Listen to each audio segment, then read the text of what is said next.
সুপ্রিয় শিক্ষার্থী বন্ধুরা, সকলকে জানাই পি একাডেমি ইজিলানের পক্ষ থেকে শুভেচ্ছা অভিনন্দন। আজকের ক্লাসটি খুবই গুরুত্বপূর্ণ এই কারণে এটি আমাদের ইংরেজি গ্রামারের সবথেকে বড় একটি পার্ট, সেটি হচ্ছে চেঞ্জিং সেন্টেন্স।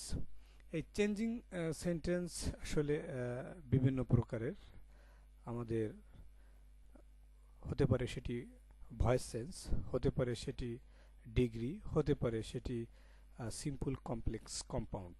তো সেই চেঞ্জিং সেন্টেন্সের গুরুত্বপূর্ণ বিষয় আজকে আমরা আলোচনা করব। How kinds of sentence according to structure, অর্থাৎ গঠন অনুযায়ী সেন্টেন্স কত প্রকার। দেয়ার আর 5 সেন্টেন্সেস অ্যাকর্ডিং টু স্ট্রাকচার, অর্থাৎ আমাদের গঠন অনুযায়ী সেন্টেন্স কয় প্রকার? 3 প্রকার। Simple sentence. সিম্পল সেন্টেন্স চেনার উপায় কি? এখানে একটি সাবজেক্ট থাকবে এবং একটি ফাইনাইট ভার্ব থাকবে। Only one close.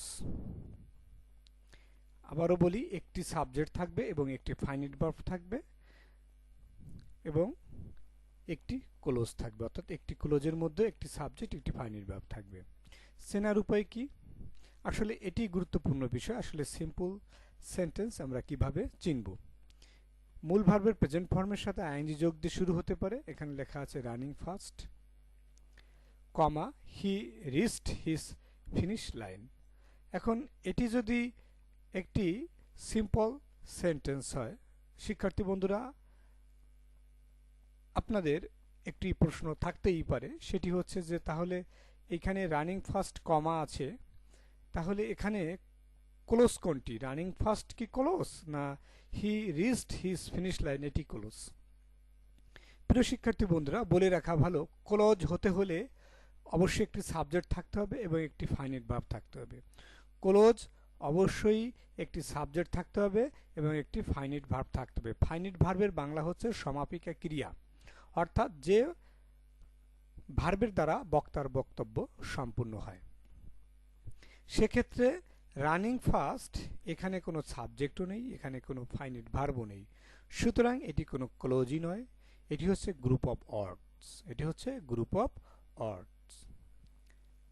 সেক্ষেত্রে he reached his finish line, এটি হচ্ছে একটি ক্লোজ, সেই হেতু এটি একটি সিম্পল সেন্টেন্স। ক্লিয়ার? হ্যাভিং দিয়ে শুরু হতে পারে। Having huge money, he can help the poor. Being দিয়ে শুরু হতে, being a small, he couldn't touch the roof. Because of দিয়ে শুরু হতে পারে, because of his being poor, he couldn't buy a shirt. In spite of দিয়ে শুরু হতে পারে, in spite of his poverty, he is honest. By দিয়ে শুরু হতে পারে, by reading book, you will not pass in the exam. Without দিয়ে শুরু হতে পারে, without reading book, you will not pass in the exam. তাহলে আমার যে এখানে যে রেড কালার আছে, সিম্পল সেন্টেন্স চেনার উপায়ে যে রেড কালার আছে, আমাদের সিম্পল সেন্টেন্স এগুলো দিয়েই শুরু হবে এবং হয়। এটি মনে রাখার একটি আমাদের ফর্মুলা আমি বের করেছি আপনাদের বোঝার জন্য, যাতে আপনারা বুঝতে পারেন। কমপ্লেক্স সেন্টেন্স, দুটো সাবজেক্ট থাকবে এবং দুটো ফাইনাইট ভার্ব থাকবে এবং দুটো ক্লোজ থাকবে। আমি আবারও বলি, কমপ্লেক্স সেন্টেন্সে দুটো সাবজেক্ট থাকবে, দুটো ফাইনাইট ভার্ব থাকবে এবং দুটো ক্লোজ থাকবে, অর্থাৎ দুটো ক্লোজের মতো দুটো সাবজেক্ট, দুটো ফাইনাইট ভার্ব। এখন কমপ্লেক্স সেন্টেন্সে চেনার উপায় কি?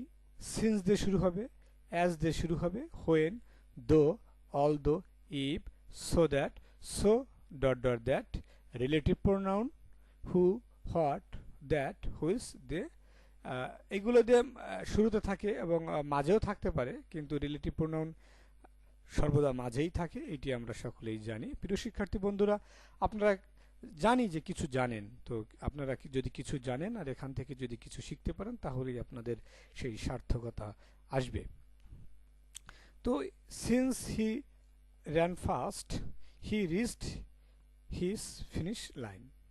ওকে, তাহলে এটি একটি ক্লোজ, এটি একটি ক্লোজ। তো আসলে দুটো ক্লোজ থাকলে, একটি ক্লোজ থাকে সাবঅর্ডিনেট ক্লোজ, একটি থাকে প্রিন্সিপাল ক্লোজ, অর্থাৎ একটি প্রধান ক্লোজ, আর একটি হচ্ছে সহকারী ক্লোজ যেটাকে বলা হয় সমর্থনকারী ক্লোজ। তাহলে সিন্স হি র্যান ফার্স্ট, এটি হচ্ছে সাবঅর্ডিনেট ক্লোজ।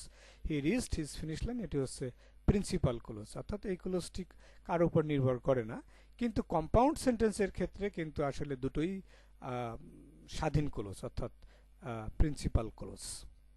এবং কম্পাউন্ড সেন্টেন্স চেনার উপায় হচ্ছে দুটো সাবজেক্ট থাকবে, দুটো ফাইনাইট ভার্ব থাকবে, সেক্ষেত্রে দুটো ক্লোজ থাকবে।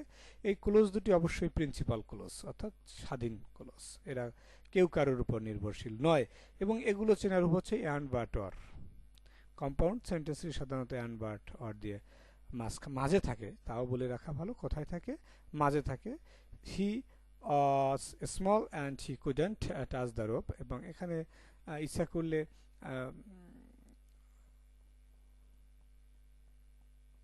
দেখা যাক তারপরে কি হয়, but he was poor but he is honest, অথবা he was poor but honest. He was এটাকেও আমরা নাও লিখেও পারতাম, যেহেতু হি একই ব্যক্তি।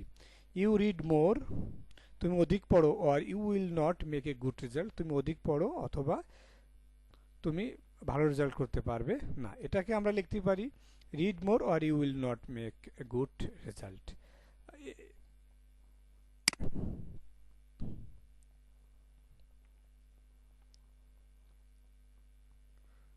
ডু আর ডাই, করো অথবা মরো। তাহলে এইভাবে আসলে আমরা দেখতে পেলাম যে আসলে সিম্পল, কমপ্লেক্স এবং কম্পাউন্ড সেন্টেন্সগুলো চেনার উপায়। তো প্রিয় শিক্ষার্থী বন্ধুরা, আমরা যদি পরীক্ষার হলে কোনটি সিম্পল সেন্টেন্স, কোনটি কমপ্লেক্স সেন্টেন্স এগুলাই যদি, এবং কোনটি কম্পাউন্ড সেন্টেন্স এগুলো যদি আমরা না চিনি বা না জানি, তাহলে সেগুলো কিন্তু আমরা পরিবর্তন করতে পারবো না। পরিবর্তন, চেঞ্জিং সেন্টেন্স পরিবর্তনের অর্থ এই হলো যে এর শুধু গঠনগত পরিবর্তন হবে, কিন্তু বাংলা অর্থের কোনো পরিবর্তন হবে না। এটাই হচ্ছে আসলে চেঞ্জিং সেন্টেন্স। হ্যাঁ, তো প্রিয় শিক্ষার্থী বন্ধুরা, আজকের ক্লাসটি আমি জানি আপনাদের অবশ্যই ভালো লেগেছে। যদি ভালো লেগে থাকে তাহলে অবশ্যই লাইক, কমেন্ট, শেয়ার করতে ভুলবেন না। সকলকে ধন্যবাদ।